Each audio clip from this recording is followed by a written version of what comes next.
What's going on, you guys? Spider Kit Kat here, bringing you another action figure review. And for this video, we're gonna take a closer look at the Marvel Legends Ghost Rider. Before we start, I just want to mention the comic books in the backdrop. We have Green Hornet, Shrugged, and Marvel's Infinity. And if I'm not mistaken, I think Green Hornet here is, well, there you go. It is also a free comic book from the Free Comic Book Day.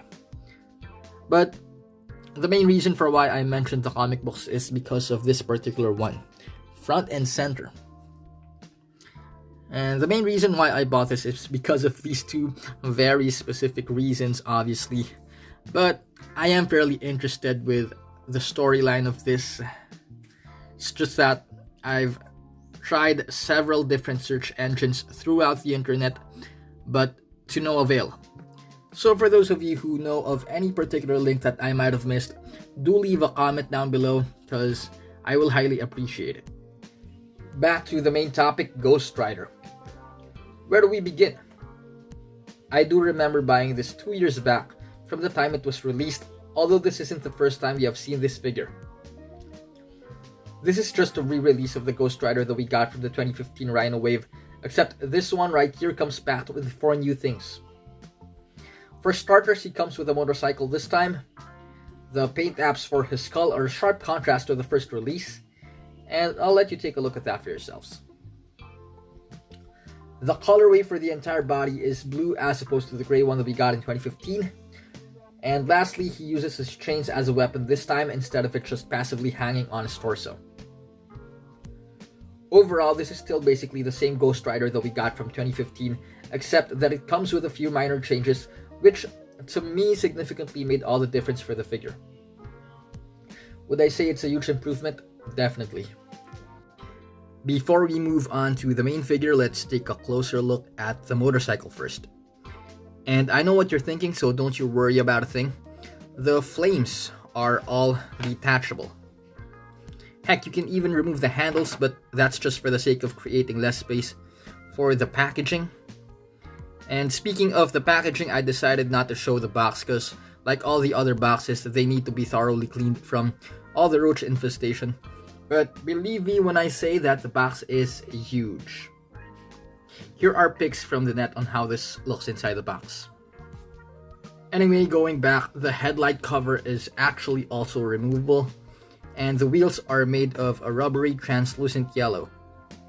As for the engine, I agree with Shardamus when he said this needs more paint shading, but it's not a major concern for me. Lastly, it also has a stand for when you post this around with a figure. So this right here, that's the stand. Speaking of the figure, there is a level of difficulty when posting it with the bike. I do find it a nuisance that Ghost Rider can only hold the handle with one hand at a time. Otherwise, both his hands will pull him beyond the edge of the seat. I guess the other hand's intended for holding the handle, while the other one is solely designated for the chain. By the way, I don't remember where I got this from, but I do remember that this is the Johnny Blaze character instead of the Daniel Ketch that we got from the Toy Biz era. And I think this headlight, this one right here, is a pretty good indicator of that. So for those of you who are sticklers for that kind of thing, you can rejoice knowing that there is now an intended nomenclature to differentiate Johnny Blaze from Daniel Ketch. As for the overall design, this figure shares the same body mold as with the AIM Soldier from 2014, although to me, Hasbro should have updated this Ghost Rider with some much needed butterfly joints. And I do admit, it is an unfair gripe, seeing as this was made in 2018. But the reason for why I say that is because most figures I see lately from McFarlane Toys do have butterfly joints on their shoulders, so unless Hasbro wants to give up their licensing to McFarlane, then they should step up their game. 2020 standards, though, I would still say this is an impressive figure to have. I mean, the details are comic accurate, and there is sculpting where they should be. I guess I am thoroughly impressed by that, but I can't deny admitting that it piques my curiosity on how McFarlane would have handled Ghost Rider should he have had the rights to Marvel Legends? I mean, his take on the Dark Knight's metal figures are pretty intense, even in terms of sculpting and articulation. But that's not to say that Hasbro's falling behind. It's just that the latter needs to be more alert and on top of their game, because McFarlane sure is making a name even in terms of action figure making. I personally wouldn't mind if Hasbro did this all over again to give it a more metal look, but since this is still a relatively new figure and nothing's really wrong with it, to be honest, I am more inclined to see Hasbro's take on the Mexican Ghost Rider, Robbie Reyes, and his 1969 Dodge Charger. So much for my 2 cents worth, but now let's talk about the articulation. And I've said this before, it comes with the standard points you would expect from any Marvel Legends figure. The mouth of the skull has an impressive separate joint as compared to the Toy Biz Danny Ketch. It has double jointed elbows, double jointed knees. His arms can go horizontally that far up. Bicep swivel on both arms. Ab crunch. Waist swivel. Upper thigh cut. And at first I thought this has calf rotation, but apparently it's non-existent. And then lastly we do have the ankle pivot. And before I forget, I also do want to mention that the guys in QC have interchanged the left foot to the right and vice versa. I don't know if you guys can see it from this angle, but they did have this accidentally interchanged. But I hope for everyone else that's not the case. Sculpt-wise, I think this would have been more impressive had they chosen to give the body mold exclusively to Ghost Rider instead of sharing it with the AIM Soldier. But as we all know, the latter got to it first, so I can't help but feel that this is just a typical AIM Soldier turned Ghost Rider, as is evidenced by the similarity in suits.